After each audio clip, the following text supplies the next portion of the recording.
Welcome to my workshop. What are you doing? This device here is load shed device. And Explain it. And what it does is when the current in the fuse panel, breaker panel gets too high, it cuts off the heaters. And I'm going to calibrate it so that when the current, this is a 125 amp panel, so when the current goes up to about 120 amps, it cuts off the heaters, which draw about 50 when they're all on. And then it won't turn the heaters back on again until the current drops to about 60 amps below 120, which is about 65, 60 amps. Then the heaters will go back on again.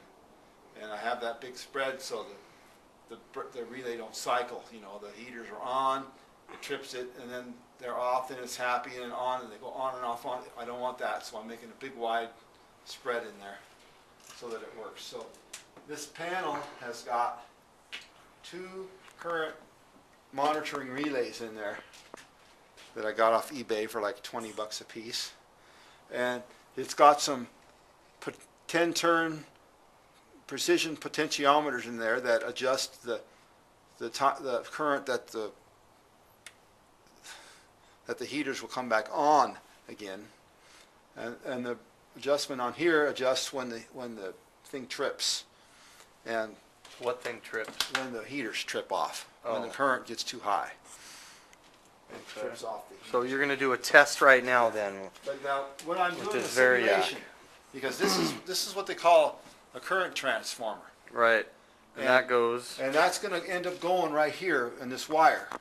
The wire is going to go through here, and it's set up so that when 125 amps of current flows through that wire, it makes 5 amps flow through these wires. Right. So it's 25-to-1 ratio. So these devices here are designed to go off at about 5 amps, which is equivalent to 125 amps in a panel. So since I don't want to vary 125 amps of current because I make a lot of heat and a lot of light and a lot of mess, I decided to use my Variac here that is connected to one of the breakers that is connected to that light over there. And as you can see, I can make the lights go dimmer and brighter by adjusting With the the Variac. And attached to this whole setup is this ammeter, where I can read precisely how many amps. Now, if you look, this has an ammeter on it too, for display purposes, and it's a 5 amp ammeter, but since it's got a 25-to-1 ratio with the current transformers, I took off the cover and I remarked them 25, 50, 75, 100, 125. So you can see, and I check the calibration, and it's pretty close to what it actually What reads it's on my reading. meter. So It's reading they're pretty 2.71 accurate. now.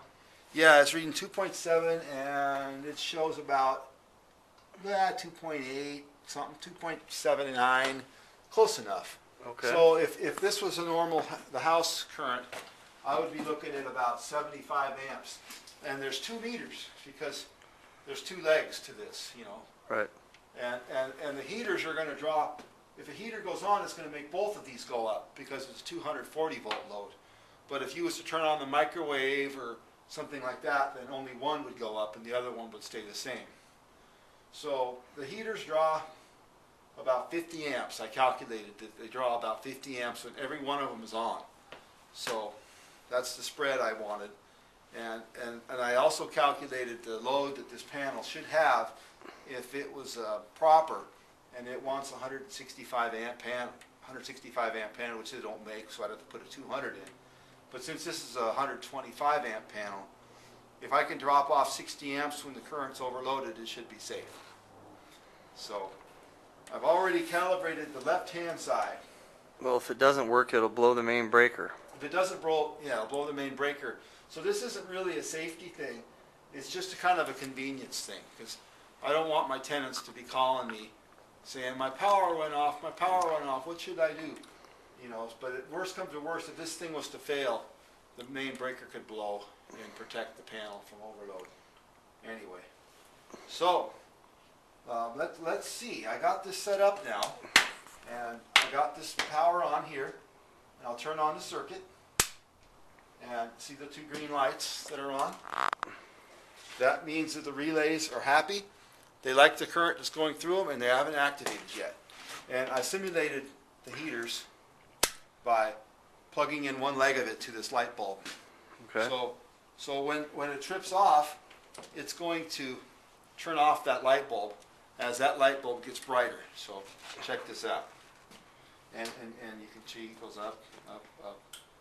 3.1, 3.2. I'm not going to waste any time here. It's going to trip off about 4.5. Oh, it's early. Better fix that. Okay, so I'm going to have to turn that thing up. So this is kind of the boring part. I'm going to turn off these two breakers so I don't shock myself. You gotta turn what up? I got to turn Oh, the up, adjustment I on got that. to turn up the threshold. The threshold.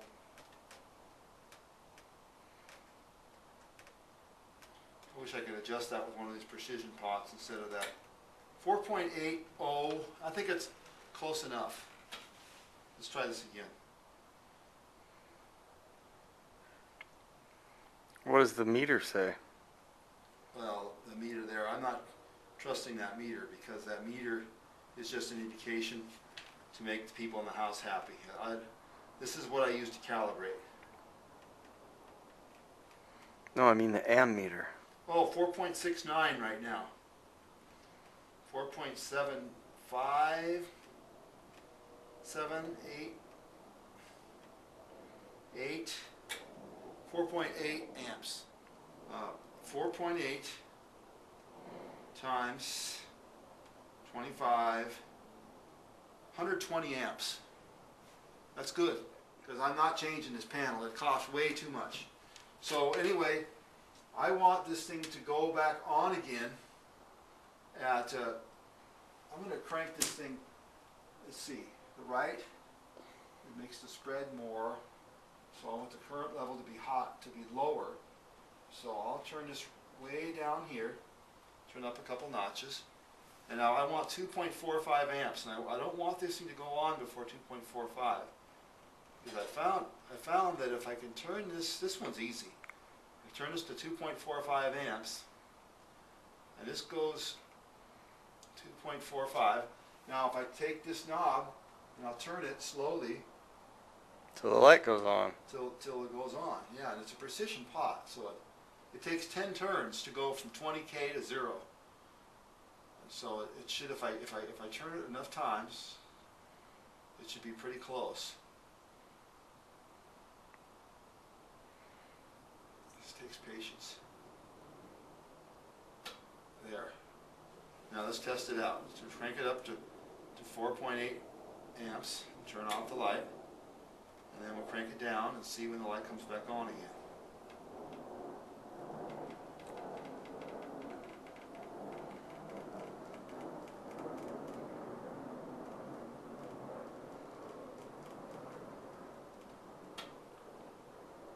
.48, something like that. So I want the current level to be lower that way. So I'm trying to get just a tiny bit up. Okay. 2.45.